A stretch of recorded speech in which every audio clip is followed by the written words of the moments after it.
Hello, today we will guide you through how to import trades from ThinkorSwim to TraderVue. Let's start inside the ThinkorSwim desktop app. Once you're signed in, look along the top of the platform and head to the Monitor tab. This is where your activity and reports live. Within Monitor, select Account Statement.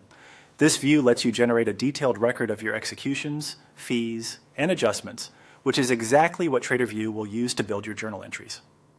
Before exporting, set the date range to cover exactly the period you want to import.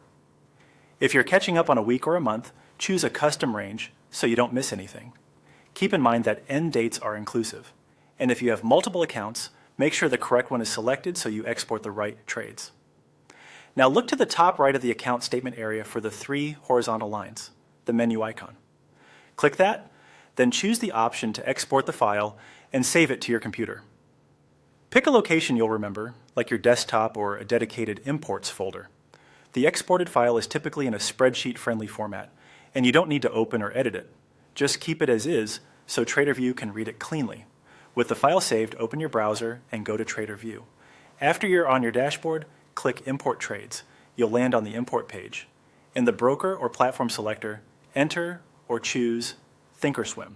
This tells TraderVue how to interpret the file you're about to upload. You'll see a few fields to fill out.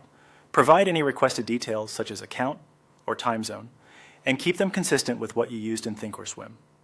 Accuracy here helps prevent mismatches in timestamps or symbol formats. Scroll down to the uploading section on the page. Click the Upload File button, then browse to the export file you saved from ThinkorSwim and select it. Once the file is attached, you're ready for the final step. Click Import Trades. TraderVue will process the file and build your trades from the executions it finds. If anything looks off, such as a missing field or an unexpected symbol, you'll see a message guiding you to resolve it. As a tip, avoid overlapping date ranges on repeated imports to minimize duplicate detections, and always export the full period you want to bring in. That's it. You opened ThinkorSwim, exported your account statement for the dates you need, went to TraderVue, selected ThinkorSwim, uploaded the file, and imported your trades. You're now set to analyze your performance with accurate, structured data.